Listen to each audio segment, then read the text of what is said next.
নাহমাদুহু ওয়া নুসাল্লি আলা রাসূলিহিল কারীম, আম্মা বাদ। আজকের আলোচনা গিয়াসউদ্দিন আত-তাহিরি সাহেবকে নিয়ে। আলোচনা লম্বা না করে প্রথমেই আমরা তাহিরি সাহেবের একটি ওয়াজ শুনি। মা আমেনা বলে, আমি তাকায় দেখেছি ওই মুহূর্তে আমার নবীর আসমানের দিকে তুইলা নিয়েছে। কিছুক্ষণ পরে আমি দেখেছি ঘরের সামনে একটা দোলনা, ওই দোলনার মধ্যে নবীকে শোয়া দেওয়া হয়েছে।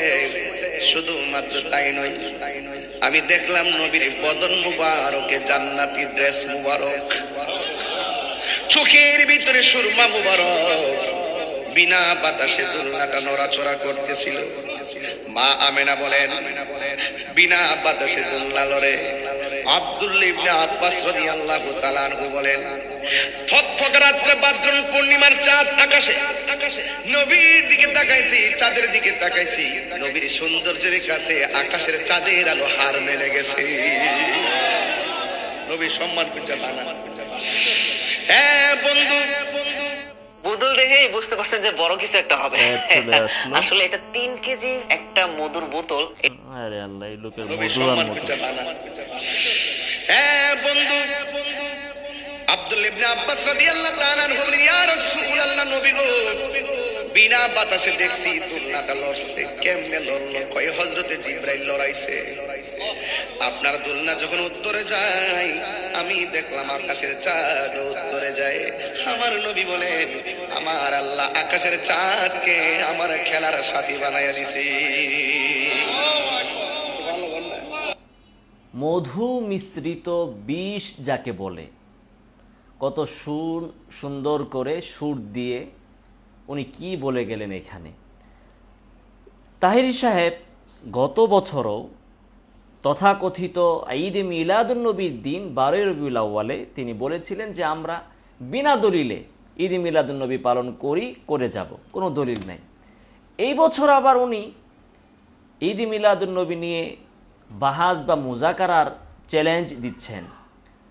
তো এই বছর কি ওনার নতুন কোনো এলেম অর্জিত হলো কিনা, কোনো ওহী আসলো কিনা? আমরা জানি যে ওহী কিন্তু যেমনিভাবে আল্লাহ সুবহানাহু ওয়া তাআলার তরফ থেকে আসে আর ওই দরজা তো বন্ধ, ওহী আবার শয়তানের পক্ষ থেকেও আসে আর এই দরজা এখনও খোলা। ওয়াইন্নাশ শায়াতিনা লা ইউহুনা ইলা আউলিয়াইহিম লিউজাদিলুকুম, শয়তান তার বন্ধুদের কাছে ওহী পাঠায় যেন আলেমদের সাথে, মুসলিমদের সাথে লড়াই করতে পারে, যুদ্ধ করতে পারে।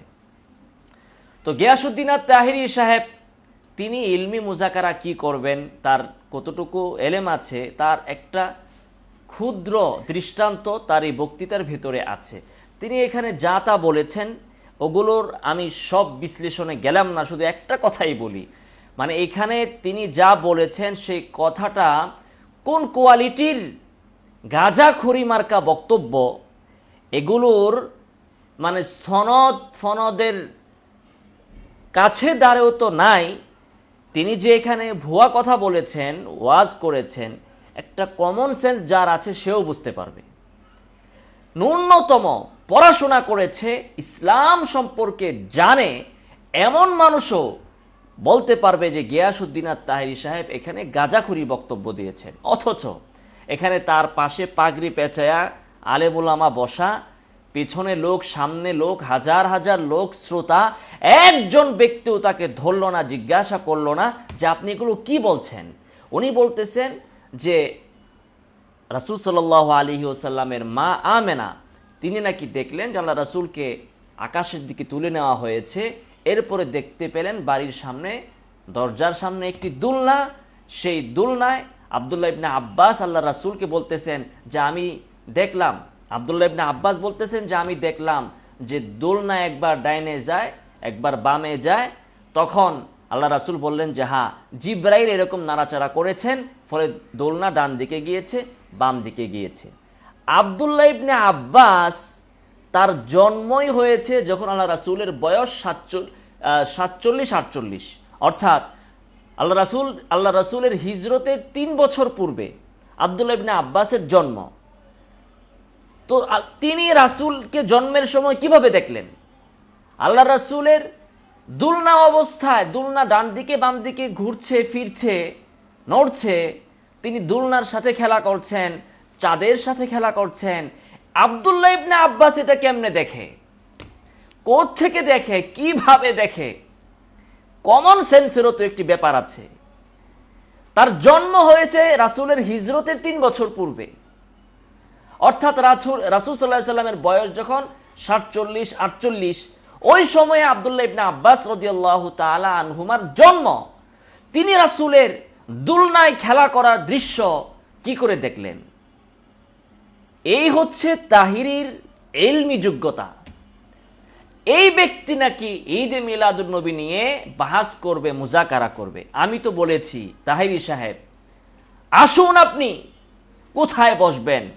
আপনি যদি বলেন আপনার বাড়িতে যে আমরা বসতে প্রস্তুত আছি ইনশাআল্লাহ, আপনি যদি কোরআন, সুন্নাহ, সাহাবায়ে কেরামের আমল অথবা বক্তব্য, তাবিঈদের আমল বা বক্তব্য, তাবিঈদের আমল বা বক্তব্য, অথবা 4 ইমাম অথবা তাদের ছাত্র, তাদের ছাত্রের ছাত্র, এদের কারো থেকে আপনি যদি ঈদে মিলাদুন নবী প্রমাণ করে দিতে পারেন, দেখাতে পারেন যে তারা করেছেন অথবা বলেছেন, আপনাকে 200 কোটি টাকা দেওয়া হবে ইনশাআল্লাহ।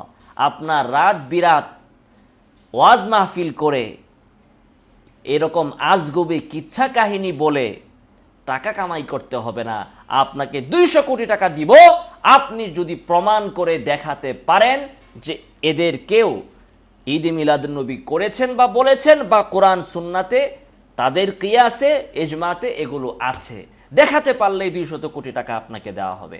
আল্লাহ তাআলা আমাদেরকে এই ধরনের ওলামায়ে সু থেকে হেফাজত করুন। আমিন। ওয়া আখিরু দাওয়ানা আলহামদুলিল্লাহি রাব্বিল আলামিন।